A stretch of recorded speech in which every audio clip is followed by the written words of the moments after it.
During the COVID-19 pandemic, health workforce capacity has been an important concern as personnel have been quarantined, have needed time off to care for sick family members, and have become sick themselves.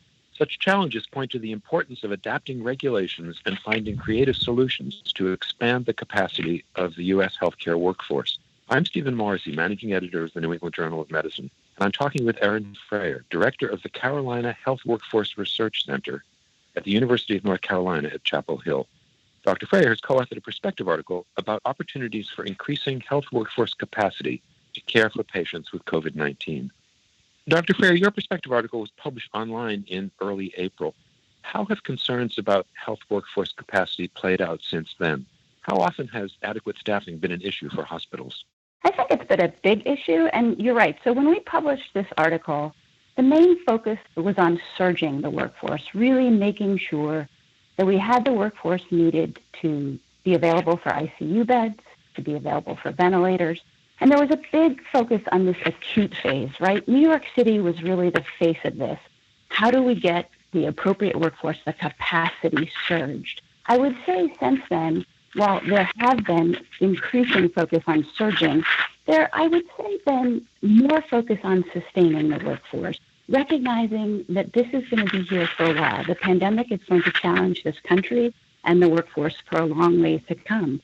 And so what we're seeing is both focus by health systems and hospitals and regulators on, yes, surging and making sure we have the numbers, making sure we have the distribution, but also, I think, and more importantly, perhaps, focusing on sustaining that workforce. You write in your article that the threat of post-pandemic legal consequences could hamper the expansion of workforce capacity that you're talking about, but that such barriers could be removed by state governors. Can you explain the kinds of steps that states can take to expand workforce capacity during an emergency like this? So we've seen a lot of state flexibility in addressing workforce challenges. In fact, states play a critical role here. And one of the things that we've seen is regulatory flexibility. So we've seen state licensure bodies really practice great innovation in terms of coming up with ways to expedite the entry of new licensees. These are people who, for example, may be in the last year of education or training, and so expediting their entry into the workforce. We've seen a lot of innovation in terms of bringing back retirees, those people who may have been either retired out of the workforce for 3 years or maybe left to do something else briefly, and reattracted those people back in and expedited their re-entry into the workforce. We've also seen a good deal of innovation around recognizing that we're going to have flexibility around the distribution of the workforce. And so state regulatory bodies and governors played a key role here in allowing for cross-state licensure. So if I'm licensed in Arkansas, I can practice in another state, or I can go to New York and work there. So we also saw a big push towards recognizing that there may have been concerns by health professionals about perhaps stepping outside their legal scope of practice, and that there would be ramifications, even in the face of an emergency, for perhaps doing something that was outside their regular scope in practice. So one of the things that I think was very innovative, and Michigan, in fact, had a great executive order that allowed, for example, scope of practice expansion. So therefore, advanced practice registered nurses, for example, could practice without supervision of a physician. And this is incredibly important in, say, rural communities where a nurse practitioner may be one of the few practitioners. But it's also important in places where we had fewer primary care physicians or physicians to meet the need, so that we had the workforce and the ability to flex. So I want to emphasize that addressing the need of the COVID pandemic isn't just about numbers. It's not just about making sure we have the adequate numbers. It's about making sure that we have the ability to flex the workforce. And I think governors and regulatory bodies played key roles here in allowing that flex of the workforce. What about individual healthcare organizations? What types of internal policies and practices can they change to address some of these challenges? I think healthcare institutions, particularly healthcare systems and hospitals, played a critical role here. I have been so impressed in talking with health system leaders, with practice leaders, around the fact that they quickly saw one of the things that we highlighted in our article, and that was that they may need to retrain the workforce. So let me use a hockey analogy here, as imperfect as it may be. In hockey, you have your first line, you have your second line. And then I kept joking that at some point you might have to bring in the goalie from the stands. And in fact, that happened last hockey season. And so when I was talking to health system leaders, I said, you have your first line. You know who your respiratory therapists are. You know who your critical care nurses are. You know who your critical care medicine physicians are.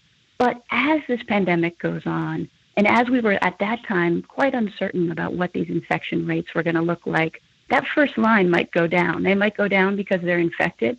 They might go down because they had family members who were infected. So you had to have a second line. And so one of the things that we saw was great innovation by health systems and hospitals who recognized, for example, they might need to supplement their critical care nurses by retraining nurses who had emergency room experience or ICU room experience, or had backup to their critical care physicians by internal medicine and hospitalists.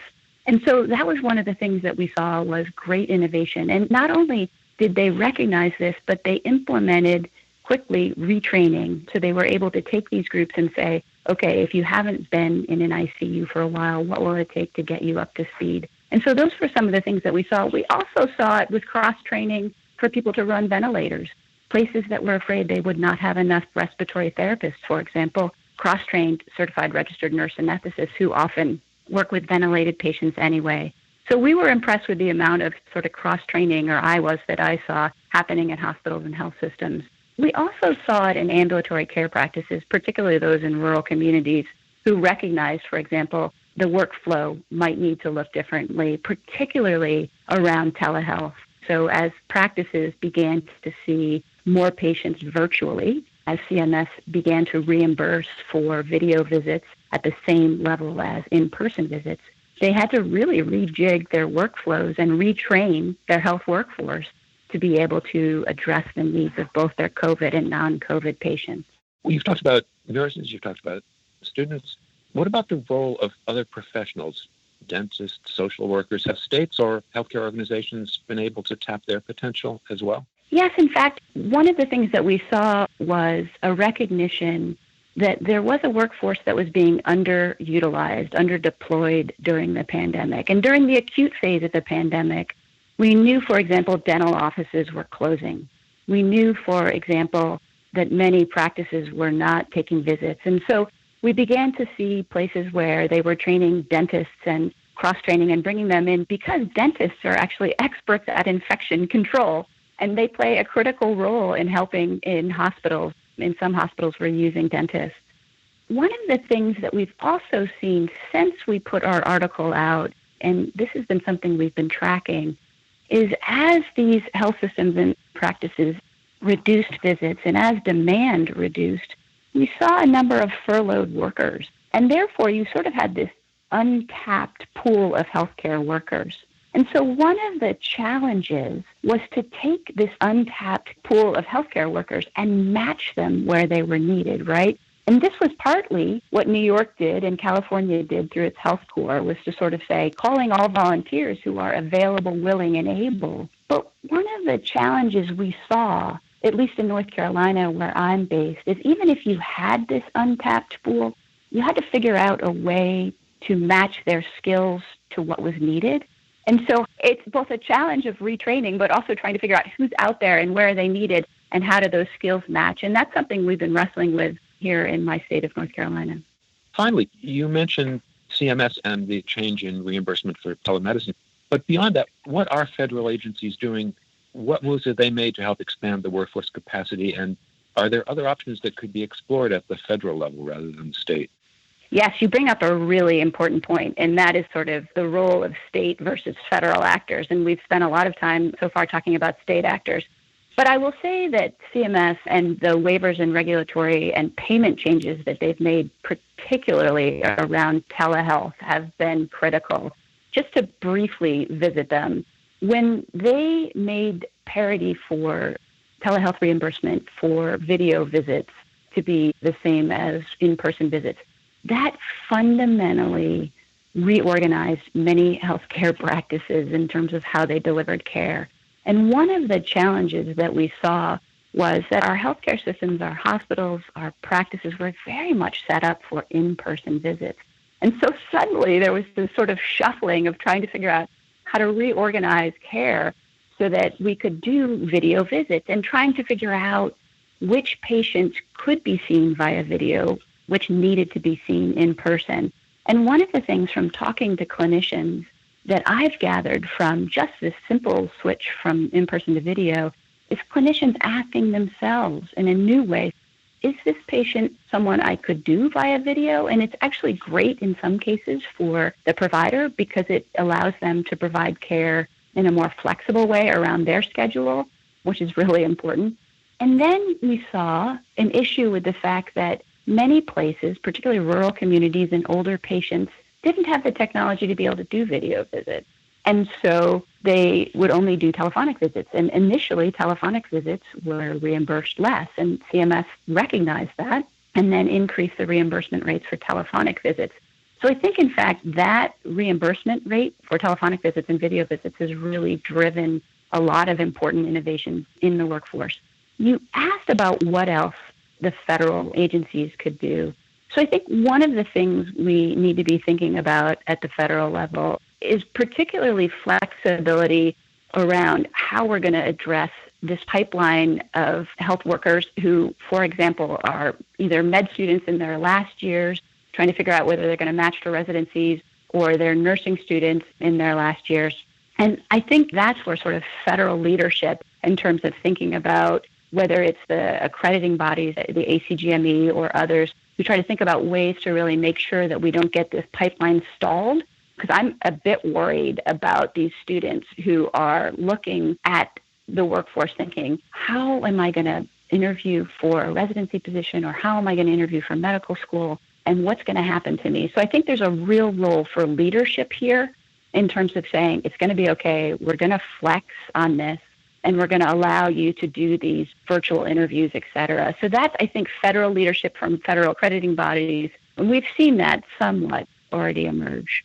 I think one thing that we're also going to need a lot of attention on, both federally and at the state level, and it's something you haven't asked me about yet, but I want to make sure we touch on, is issues around sustaining the workforce and sustaining their behavioral health needs. I really do worry. I was asked the other day by a reporter if I believed that the pandemic was going to attract more health workers into the workforce or not. There was this supposition by this reporter that post 9/11, we saw a real growth in interest in entering the fire department or entering the police department, and did I think that was going to play out in the health workforce? And I said, I don't know. I think it could go either way. There's definitely, you could say, I think, a recognition that these are healthcare heroes, and there are a lot of heroic acts being played out. You could also argue that our healthcare workforce has not been cared for in the way that we want them to be cared for, and that may deter people. I think there's a role for national leadership here in highlighting the mental health needs and needs for the fact that we have a workforce that's facing a huge amount of moral distress, and we're going to need to invest in making sure that we sustain our workforce in the long run. And that might be federal funding. It might be an increase in behavioral health providers. There are a number of actions that could be taken. Thank you, Dr. Fraher.